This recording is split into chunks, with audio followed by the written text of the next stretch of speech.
Most generous patron, if it pleases you, may I elucidate as to this exhibit's storied history? It is quite riveting.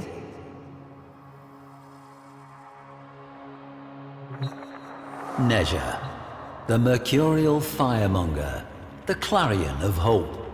However foul the decadent excesses of the Orokin Empire, the aftermath of its collapse was arguably worse. But the darkest times often give rise to the brightest legends. We've seen that happen often, haven't we? Tales of a being called Nezha predate the Orokin fall. They speak of a swift warrior who leaves trails of fire, summoning barbed spears from the very earth.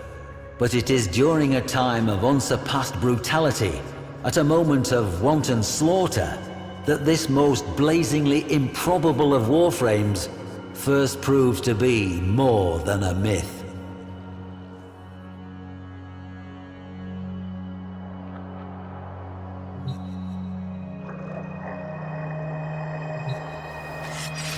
This blade, a tongue of exquisite flame in cold metal, it was unearthed by a poor farmer of Reshantur as he followed his hulking plough beasts across fields he would never own.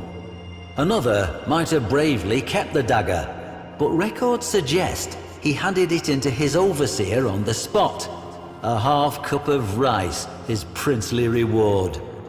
With no dax to keep the peace, and no parvus granum to hold the corpus board together, bloody land grabs were routine. The fertile fields of Reshantur changed hands many times. With each hostile takeover, slain workers became fertilizer for the next yield of crops, tended by the survivors. And so it went. This created what you might call a staffing problem. If all the surviving adults are working the fields, then who is left to defend them?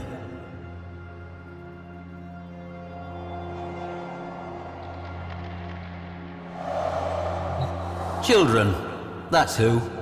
This dismal little relic was once part of a Sayandana, shall we say. Though not of Orokin make, clearly. No, its young owner wove this from a fertilizer sack.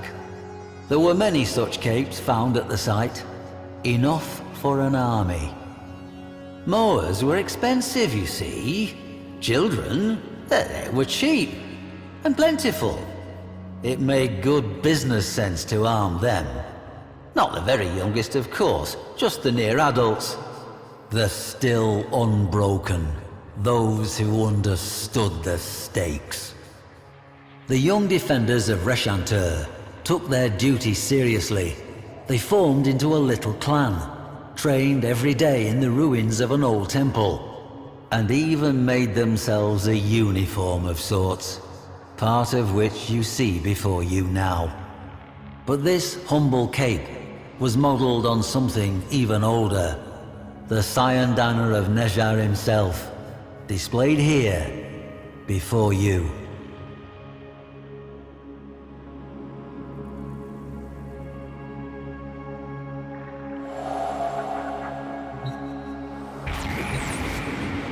This chakram was found in the ruins of the Reshantur temple, along with fragments of stories scrawled on slates in an immature hand, and oaths of dedication to a figure of legend. It seems the child soldiers of Reshantur took courage from the tales of Nezha, adopting him as patron and protector. Their scratchings evince a firm belief that Nezha would bless them with victory, should they fight without fear, and abandon them, should they ever fear. So, they swore they would defend the fields to the last drop of their blood. Clever manipulation.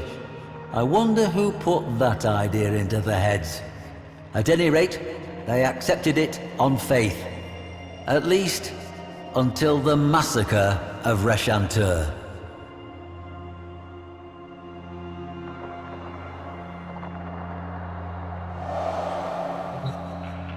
This spear, modelled on Nezha's own, was found buried in scorched soil. Note the size. Records of the attack are nigh impossible to find.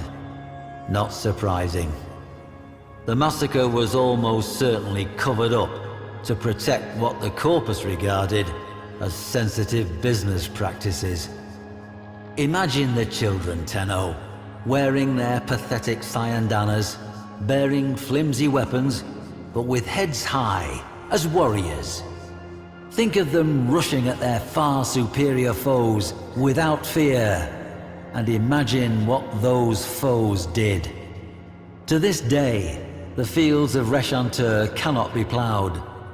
The blades of ploughs are dented and destroyed by an earth that, still, remains thickly seeded with shot and shells and the cold brass teeth of war. But that is not why the event is called the Massacre of Reshantur. The children charged, the corpus took easy aim, not one child's heart fluttered, and then flame.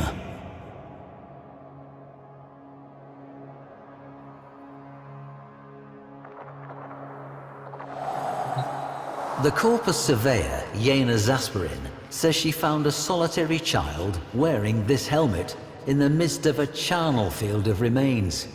But they were the remains of corpus troops, some dismembered, some impaled, all burned. Nezha did it, the boy said calmly. He flew down from the sky and tore the enemy asunder with wheels of flame. When a child fell, he would raise them up again. Nezha moved quick as a scimitar, and the earth burned where his feet touched. Now the others had gone with Nezha, part of his celestial army. The boy had stayed behind to tell the story. To Zasperin, the boy was merely traumatized. The massacre, probably a mutiny within the corpus ranks. But Reshantur has been excavated, and every single one of the thousands of blackened bones that were gene-tagged had belonged to an adult.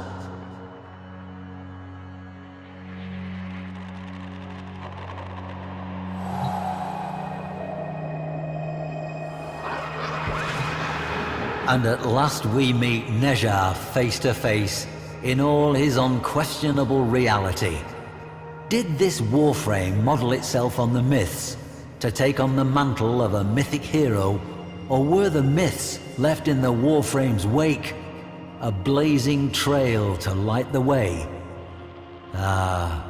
History will always be some manner of educated guesswork, and occasionally one of faith. Perhaps in some deeper stratum, we will find the lost children of Reshantur, sad little clusters of bones, not saved at all. But I have faith we will not. I leave you with this. Why do you suppose it was the child soldiers that Nezha chose to protect? Any war has its innocent casualties, but these seem to have called to him. What could a Warframe, a lethal specialist warrior, possibly have in common with a child? That riddle, I fear, must remain a riddle.